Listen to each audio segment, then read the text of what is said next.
regardless of whether you find what I find repellent as I find it, the idea that eventually we'll reach a point where everyone can agree, I suspect has disappeared and dissolved without us really noticing over the last few years. The point at which you would imagine there would be a very, very, very broad consensus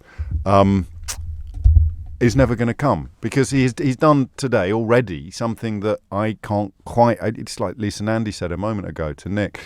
It's shocking but not surprising. He's done something that even his supporters said he wouldn't do. His closest supporters said, no, he's just messing with you. He's playing psychological games. The idea that he, in campaign mode, would ever dispute the result or seek to negate votes that have been cast in advance by post, then he did it. I mean, just listen to this. I mean, this would be, if we still believed in traffic stopping moments, if we still believed that there is a point at which the evidence becomes so complete that you can no longer ignore it, this would have been that moment. But and you might not thank me for this, I don't believe that anymore. I now get how terrible things happen throughout history. They don't happen by accident. They happen because people think they want them until the moment that they happen. And then they carry on claiming that they wanted them all along. And then slowly it begins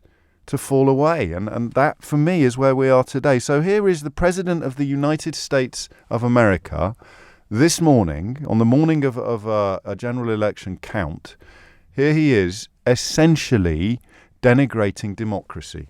Millions and millions of people voted for us tonight, and a very sad group of people is trying to disenfranchise that group of people, and we won't stand for it. We will not stand for it. We were getting ready to win this election. Frankly, we did win this election.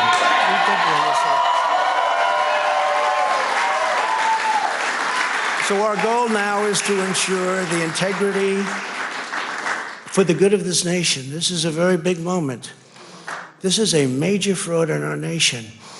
We want the law to be used in a proper manner. So we'll be going to the U.S. Supreme Court. We want all voting to stop. We don't want them to find any ballots at 4 o'clock in the morning and add them to the list. Okay? And of course, he went on to insist that he wanted to stop counting, didn't he? It was remarkable, really, to reflect upon what that actually means. And yet, and I don't know quite why I'm so relaxed about this, it's almost a liberating or liberated feeling. The worst happens. And if you're expecting it, it hurts less. But there he was, essentially floating the notion of denying millions and millions of Americans their legally cast vote. Because, well, I mean, this is the weird thing. I think there's an awful lot of expectation management going on.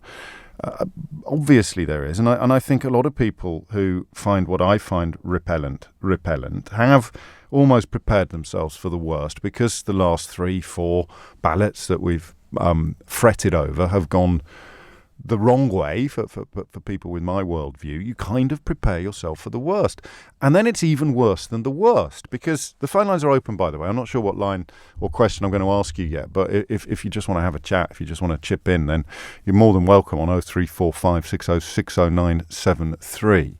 Because the weirdest thing is that by doing that, and I don't think this is deliberate, but with Donald Trump, who the hell knows? I mean, crikey. But by doing what he just did, and I'll play you that clip again, because it's one of the most important political speeches of the last 100 years, potentially, depending on what happens later in the coming days. But by doing that, he has essentially made, for people who are disgusted by the depravity that he represents, as opposed to people who are delighted by it, and that is the divide that we have to acknowledge. The depravity is undebatable.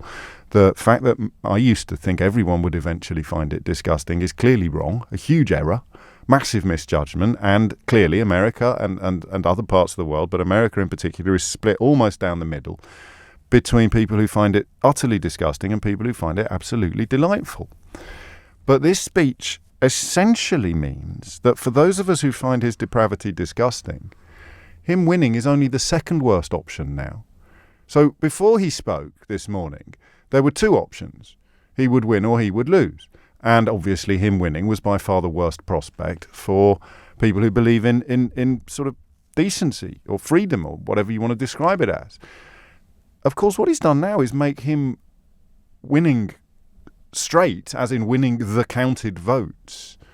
That's only the second worst option that can now emerge, because him losing but claiming that he's won and clinging onto power and refusing to peacefully hand over, or whatever you may call it, that has now become worse. So what you thought was the worst possible outcome turned out only to be the second worst possible outcome, and here we are, stuck in the middle with you.